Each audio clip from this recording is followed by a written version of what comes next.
Boa noite a todos. Como estão? Que segunda-feira hoje, não? Linda hoje. O pôr do sol maravilhoso. Que as bênçãos de Deus continuem sendo derramadas sobre todos nós. Segunda-feira é dia de atividade em nossa Casa Espírita Maria de Nazaré, na qual, a partir das 19 horas, realizávamos, e ainda realizamos, a palestra evangélica aos que comparecem,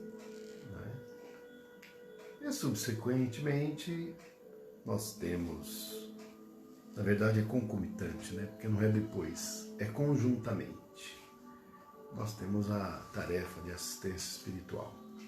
Mas, independente de nós estarmos presentes lá fisicamente, não significa que a assistência espiritual não esteja ocorrendo. Os espíritos continuam na tarefa normalmente, porque a nossa casa espírita, na sua contraparte espiritual, funciona como um hospital que atende a todos os nossos irmãos espirituais necessitados. Vejam vocês que até por isso é que nós estávamos realizando o curso de apometria, já tem um apoio lá no plano espiritual que é o hospital. Contudo, nós vamos agora fazer uma oração para darmos início a essa palestra, cujo tema é reconcilia-se com o seu adversário. Então vamos fazer uma oração primeiro para em seguida nós iniciarmos essa palestra para a nossa reflexão. Então vamos fechando os nossos olhos, elevando o pensamento a Deus, agradecendo ao Pai as bênçãos derramadas sobre todos nós. Pai nosso que estais no céu, santificado seja o vosso nome. Venha a nós o vosso reino, seja feita a vossa vontade, assim na terra como no céu. O pão nosso de cada dia nos dai hoje. Perdoai nossas ofensas, assim como nós perdoamos a quem nos tem ofendido. E não nos deixeis cair em tentações, mas livrai-nos de todo mal, que assim seja. Graças a Deus e graças a Jesus. Paz e luz aos nossos corações. Gente, só um segundinho aqui.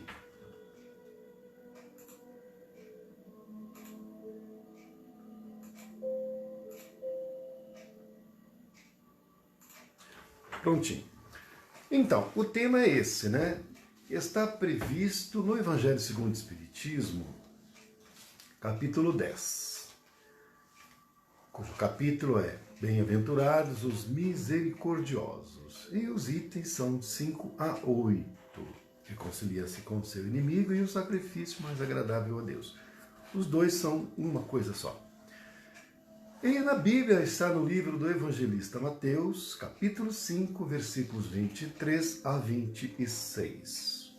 Para que depois, quem desejar, pode dar uma lida, tanto no livro do evangelista Mateus, quanto no Evangelho segundo o Espiritismo, onde há o desenvolvimento dessas lições. Então, o ponto é: reconcilia-se com seu inimigo enquanto está a caminho com ele, recomendou o Cristo. E faça isso quanto antes. Esse reconciliar-se é para evitar que a pessoa continue nos querendo mal. Porque enquanto nós não nos reconciliamos com o adversário, ele continua sendo nosso adversário. E o Cristo recomenda que façamos isso enquanto estamos a caminho com Ele, ou seja, enquanto estamos encarnados os dois. Porque daí a gente vai lá. A gente vai lá com a nossa perna e pede perdão para Ele, resolve, se reconcilia, repara, conserta, resolve. Porque o Cristo disse que depois, aí já viu, Aí depois já viu. Porque se a gente deixar para depois, ele desencarnou, como é que a gente vai chegar nele?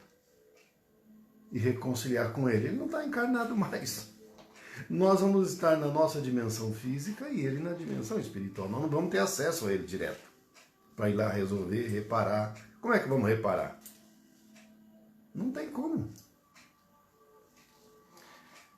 Agora, vamos pensar uma coisa. Se o Cristo recomenda que nós nos reconciliemos com o nosso adversário, significa que, se ele é meu adversário, é porque eu fiz alguma coisa para ele, senão ele não ia querer mal a mim. Por que alguém vai me querer mal se nem me conhece, nunca me fez nada, eu nunca fiz nada para ela, nós não temos nenhuma relação? Não tem. Então, se ele é meu adversário, é meu inimigo, ele me quer mal, alguma coisa eu fiz para ele. Esse é o ponto. Então, se eu fiz algum mal para ele, eu tenho que ir lá e reparar, e me reconciliar, e pedir o perdão e resolver. Porque se eu não fizer isso, ele continua sendo meu adversário, embora desencarnado. E o problema é que isso se perpetua para situações subsequentes. Ele lá no mundo espiritual continua meu adversário, e o que ele puder fazer para me prejudicar os meus interesses, as minhas afeições, ele vai fazer. Numa encarnação futura, se ele puder, ele vem e prejudica de novo. Então é uma coisa que se perpetua no tempo. E a reconciliação extingue o problema. Agora, deu duas falhadinhas aí. Bom, agora, vamos dizer que eu fiz mal a alguém. Entretanto, esse alguém é um espírito muito elevado e não se torna meu inimigo. Ele me perdoa. Ele me perdoa o mal que eu fiz para ele. Ele não se converte em inimigo. Não vem atrás de mim. Significa que esse espírito possui uma elevadeza de caráter que está acima das condições do ego, das vibrações baixas. Agora, o fato dele não ter se transformado em meu inimigo, ter perdoado o mal que eu fiz para ele, torna essa orientação do Cristo insubsistente, que não precisa ser observada, porque o Cristo fala, reconciliar-se com seu adversário, mas ele não é meu adversário porque ele não ficou com ódio de mim e não se transformou em meu adversário. Então esse mandamento do Cristo não vale para nada? Não, ele vale. O fato dele não ter se transformado em meu adversário, meu inimigo, não significa que não valha o mandamento do Cristo. Por quê? Quando eu fiz o mal para alguém, mesmo que ele não se transforme em meu inimigo, significa que eu infringi a lei divina. Eu contraí uma dívida perante a justiça divina. Aí é que é o detalhe. Porque quando eu faço o mal, eu contraio uma dívida perante a justiça divina. A outra questão é, essa pessoa que suportou o mal que eu fiz, poderá se converter em meu inimigo e vir querer cobrar de mim o mal que eu fiz. Ou não. Ou não. Se a pessoa se converter em meu inimigo, eu tenho que ir lá me reconciliar com ele urgente, para evitar que isso se perpetue no tempo. Mas não significa que a infração à lei não aconteceu, ela aconteceu. Então, suponhamos, eu vou lá e peço perdão para ele, ele me perdoa, não é mais meu inimigo. E a infração à lei divina, perante a justiça divina, está resolvida? Não, continuou. Então, tanto numa situação em que o espírito é elevado e não se converte em meu inimigo, me perdoa, quanto na situação de a pessoa ter ficado com raiva, mas eu vou lá, peço perdão e me reconcilio com ele, e ele não vem se vingar mais de mim, não significa que está resolvida a infração perante a justiça divina. Continua. Aí entra o segundo aspecto, eu tenho que reparar. Eu me reconciliar é uma coisa sensacional, porque eu não vou ter uma pessoa no meu encalço. Não vou ter um caçador atrás de mim, para me prejudicar, para me fazer o mal, de volta. Então não tenho isso, já é uma grande coisa. Mas eu preciso reparar o mal que eu fiz para equilibrar a justiça divina. É por isso que não basta o arrependimento. A reconciliação é o arrependimento. Eu vou lá, me reconcilio, estou arrependido, me reconcilio. Mas precisa da reparação, que pode ser feita na mesma encarnação ou depois. Né? Ou depois. Então vamos pensar assim, eu fui lá com a minha ação, eu fiz a pessoa perder o emprego. Ela ficou com raiva de mim. Eu estou desempregado, ficou com raiva de mim. Eu vou lá, peço perdão, ela se compadece, me perdoa. Mas o emprego que eu fiz ela perder, persista, está desempregado do mesmo jeito. Está desempregado, passando necessidade, porque eu fiz ela ficar desempregada. Eu ir lá só pedir perdão e ele deixou de ser meu inimigo, está reconciliado, ok, mas ele está à fome lá, porque está desempregado. Eu tenho que reparar isso. Então eu posso, além de pedir o perdão para ele, me reconciliar com ele, ajudá-lo financeiramente, porque ele está sem emprego, sem dinheiro. Então eu vou lá, dou uma ajuda financeira para ele, uma ajuda material para ele. E eu, por exemplo, posso conseguir um emprego para ele, se for possível. Aí eu vou e consigo um emprego para ele, ele consegue um emprego de volta, vira meu amigo. Então o inimigo se converte no amigo, e eu reparei o mal. Eu não fiquei só no pedido de perdão, no arrependimento. Então é preciso dar um passo a mais, além de reconciliar, que já é uma grande coisa, porque evita a perpetuação dos ódios futuro. Mas é preciso reparar também, dar esse passo a mais. Agora, vamos supor que a pessoa desencarnou, e aí quando eu vou lá, quando eu crio coragem de ir lá pedir o perdão, reconciliar, eu chego lá, bato na porta, a viúva falando que já morreu. Agora ele não está mais aqui. Está lá no cemitério lá. Aí não tem como eu me reconciliar com ele.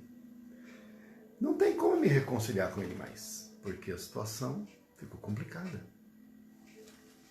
E ele está com raiva de mim lá do outro lado. Ele está desencarnado, mas com raiva de mim. E ele lá é meu inimigo. Eu não estou vendo ele, mas ele me vê muito bem. E o ódio dele vai atraí-lo para mim, para ele me fazer algum mal, porque ele tem ódio. Nesse caso, eu deixei escapar a oportunidade do mandamento do Cristo. Reconcilia-te com seu inimigo, com seu adversário, enquanto está a caminho com ele. Enquanto ele está encarnado, vocês dois estão encarnados. Enquanto nós estamos encarnados. Nesse caso que eu deixei escapar por covardia,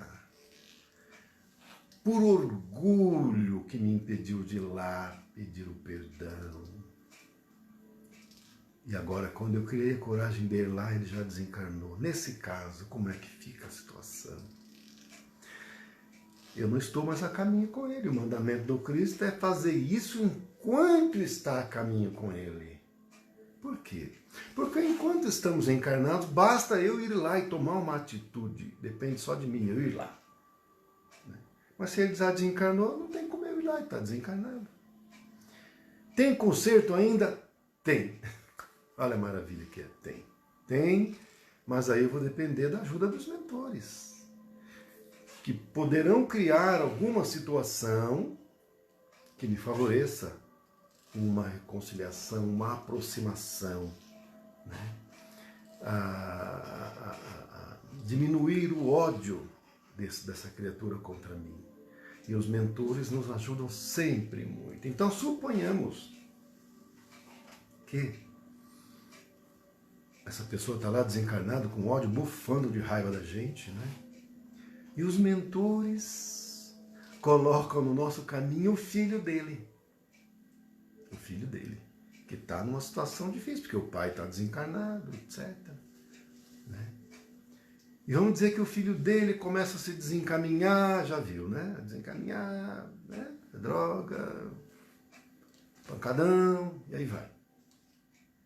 E vamos dizer que surge uma circunstância de eu poder ajudar esse filho dele, com o emprego, com o estudo, conduzindo para uma casa espírita, reerguendo o filho dele que estava caindo, e ele vendo, e ele ama o filho, e ele ama o filho.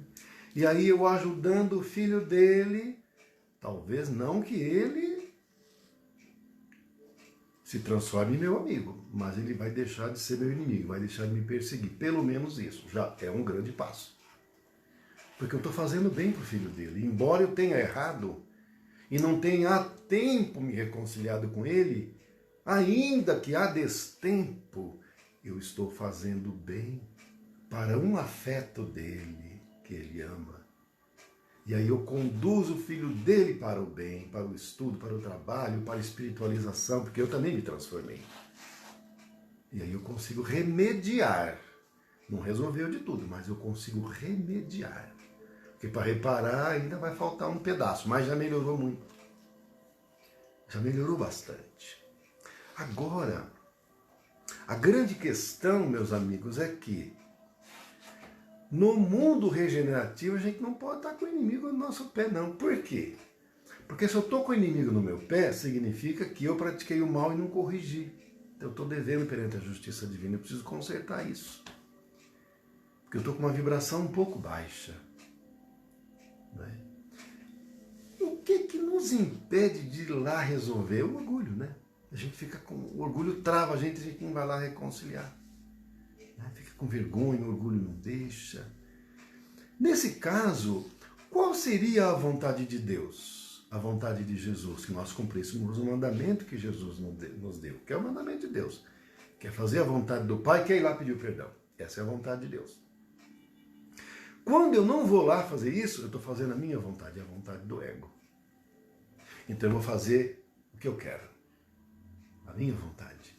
A vontade do ego, não é a vontade da centelha divina que habita em nós, que é Deus em nós. Então nós queremos fazer o que a gente quer, a nossa vontade, não a vontade de Deus.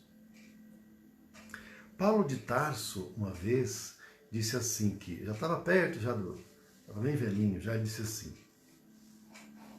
que não sou eu mais que habito, mas é o Cristo que habita em mim. Ele disse assim, não sou mais eu quem vivo, mas é o Cristo que vive em mim.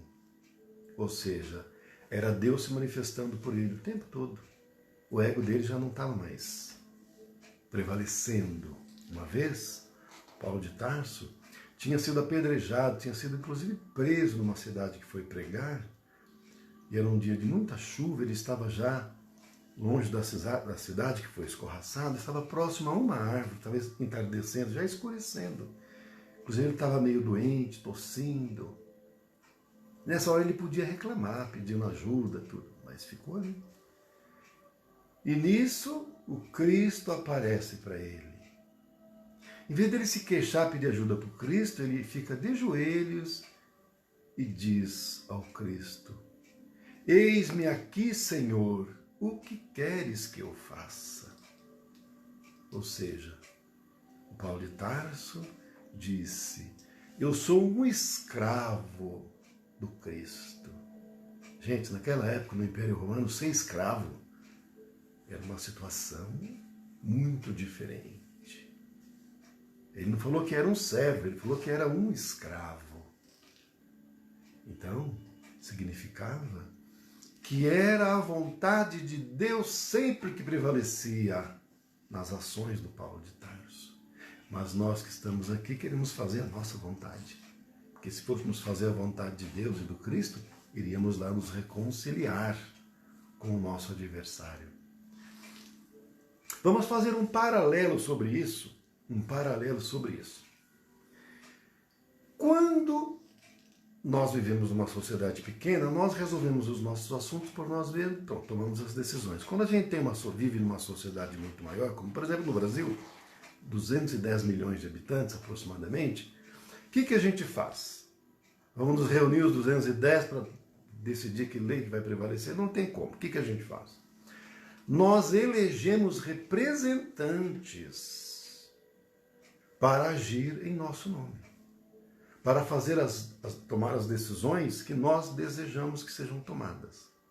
E aí nós elegemos deputado, senador, presidente, governador, prefeito, né, vereador. Só que os deputados fazem sempre a vontade dos seus eleitores? Ou quando eles são eleitos e estão lá no cargo, eles querem mais ver os interesses deles do que o do povo? É para a gente refletir, né? Muitos vão atrás de cuidar do seu interesse, relegando o interesse do povo. A gente acha isso errado, não é? Porque eles são nossos representantes, nós somos seus representados, seria para eles fazerem a nossa vontade, não a vontade deles, né? Então é a mesma coisa a nossa relação com Deus. Né? A nossa relação com Deus, então nós somos, aqui na Terra, centelhas de Deus. E o que é que deveria prevalecer? A vontade de Deus. E o que é que prevalece? A nossa vontade. Então, quando a gente reclama dos deputados, que querem fazer a vontade deles e não a nossa, vamos também olhar esse lado. Nós, na nossa relação com Deus, se nós estamos fazendo a vontade de Deus, ou se estamos fazendo a nossa vontade. Não é? Porque fazer a vontade de Deus é entrar na sintonia do amor. É entrar na sintonia do amor. Se nós não elevarmos nossa vibração e entrarmos na sintonia do amor, elevando nossa vibração pessoal, como eu tinha dito ontem, vai ficar muito difícil a gente permanecer encarnado no mundo regenerativo. E o nosso sistema está entrando naquela região da galáxia onde a vibração é mais alta. E depois vai entrar numa outra região mais alta ainda. Mais alta ainda. Porque depois do mundo regenerativo, o que é que vem?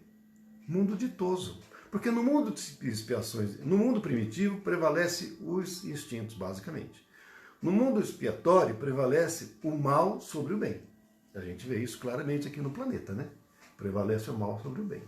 Pega toda a história humana que a gente vai ver que foi bem assim mesmo. De vez em quando o bem prevalece, mas na maior parte do tempo é o mal por cima. No mundo regenerativo, é um certo período de repouso, de refazimento. Entretanto, no mundo ditoso, é o bem que prevalece sobre o mal. Mas ainda tem o mal? Tem, mas é pouco. E o bem prevalece sempre. No mundo feliz só prevalece o bem. É só o bem o tempo todo. Né? E nos mundos celestes ou divinos? Aí são os espíritos puros. Né? Os espíritos puros. Aí é só luz. É a vontade de Deus o tempo todo. É Deus emanando através dos espíritos puros. Entretanto, na medida em que a gente não entra nessa sintonia de Deus, a gente fica fora da sintonia de Deus, e, portanto, querendo sempre que prevaleça os nossos interesses, o interesse do ego, e não o interesse de todos, mas o nosso só, a gente fica em desequilíbrio, em desarmonia com a lei de Deus. E quanto mais o nosso mundo vai se elevando, né, na categoria dos mundos celestes, a gente tem que aumentar sempre a nossa vibração.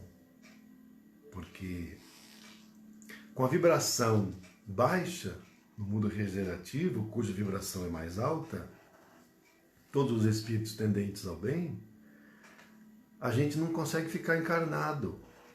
A gente desencarna em pouco tempo.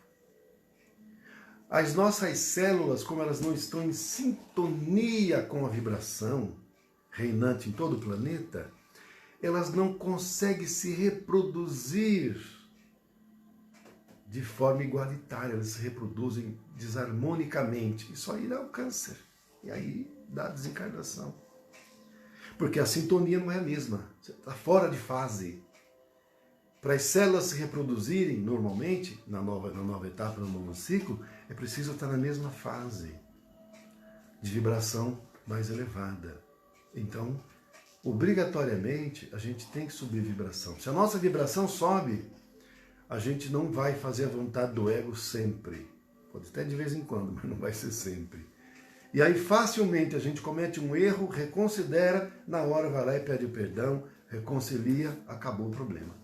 Repara, acabou o problema. Porque arrastar isso para a encarnação, outra encarnação, aí eu volto, ele me faz o mal, daí eu pego, fico com raiva dele, eu vou lá e faço mal para ele. Isso não tem fim. A gente arrasta isso séculos. Contudo, nós não temos séculos mais. Nós temos aí alguns poucos anos para ingressar no mundo regenerativo. Não temos mais esses séculos todos. Então urge que nós cumpramos o mandamento do Cristo urgentemente, o mais rápido possível, o mais cedo possível, reconciliar-se com o adversário, porque o tempo se esgota a passos galopantes. E o Cristo disse também que quando formos fazer a oferenda no altar, que se nós tivéssemos algum inimigo, deixássemos nossa oferenda ali e primeiro fôssemos nos reconciliar com o inimigo e depois a gente fosse lá fazer a nossa oferenda no altar. E que esse seria o sacrifício agradável a Deus. Porque naquela época fazia sacrifício e tal. Então Cristo coloca que o sacrifício mais agradável a Deus é a gente se reconciliar com o adversário. Porque não adianta eu ir lá fazer um sacrifício a Deus, ir lá depositar no altar a minha oferta, a minha oferenda, e estar brigado com alguém dentro de casa, um inimigo, a pessoa me querendo mal, e eu fiz mal para ela, então eu estou em débito perante a justiça divina. Cristo fala, não, primeiro você vai corrigir lá, vai lá reconciliar, paga a sua dívida perante a justiça divina, equilibra, aí você vem aqui no altar, porque daí você vai estar em harmonia. Aliás, nem vai precisar ir lá no altar, lá da igreja, onde for, no templo, não vai nem precisar ir lá fazer a oferenda. Por quê? Quando a gente fica quite perante a justiça divina, entra em equilíbrio perante a justiça divina, reconciliou, resolveu, reparou, está quite, sua vibração sobe. E aí, você mesmo, o seu próprio corpo se converte em um templo de Deus que vai habitar nele. E através dele, Deus vai fazer grandes obras. É Deus agindo através de nós. Como disse Paulo de Tarso, não sou mais eu quem vivo, mas é o Cristo que vive em mim. E aí é o Pai agindo por nós, tomando conta das nossas ações. Então, numa situação como essa, sempre vai prevalecer a vontade de Deus. A vontade de Deus é sempre o bem. É fazer o bem comum, é o bem para todos. Não é eu querer só o meu interesse, fazer só aquilo que é bom para mim. Mas eu vou fazer aquilo que é bom para mim, mas é bom também para os outros. Não é muito mais inteligente, inclusive, a gente ver todo mundo feliz? Todo mundo feliz. O que é melhor? Todo mundo numa média parecida, todo mundo ali em paz, todo mundo sorridente, todo mundo alegre. Ou então só você alegre e todo mundo triste? Você comendo um nacão de carne, de pão e usou toda a fome? Esquelético, você só. Bem, pense bem, não tem sentido. Não tem lógica. É por isso que esse tempo do egoísmo, agora já, daqui para frente, ficou para trás. Gente, os novos espíritos já são muito diferentes. Eles já não comem carne, porque eles têm um respeito pelos nossos irmãos animais. O neto da moça que trabalha aqui em casa, o neto dela, tem menininho, tem 2, 3 aninhos. Ele não come carne. Nem frango, nem carne, nem nada. Se der, ele vomita tudo. Não come. E já nasceu assim. Então os espíritos que estão reencarnando não são perfeitos, gente. Não são, porque senão estariam lá nos mundos celestes e divinos. Não são espíritos puros. Mas são espíritos que já estão um passo à frente. Já perdoam com grande facilidade. Fazer o bem para eles é uma coisa natural. Compartilhar é natural. Então o egoísmo é menor. Enquanto que a nossa geração aí para trás, o egoísmo é o que impera. É o materialismo que impera. Então, são espíritos mais tendentes à espiritualização, à espiritualidade. a terem os canais mediúnicos abertos, a verem espíritos, né? A terem a clarividência, a psicofonia, né? Então, essa é que é a grande vontade de Deus. Eu estou vendo aqui que o tempo já se esgotou, mas é essa a grande questão. É a gente buscar entrar na sintonia e na vibração mais elevada.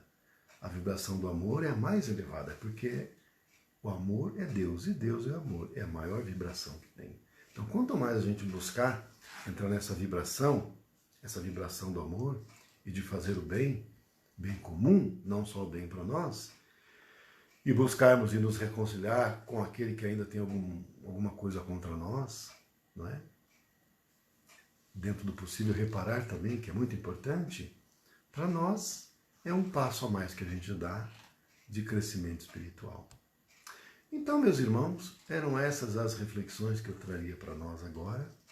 Hoje, segunda-feira, dia de assistência espiritual na nossa casa espírita, dentro do que for possível, aquele que tiver condições, né, a hora que der, até antes de dormir, se recolher, fazer suas vibrações e endereçá-la para a nossa casa espírita.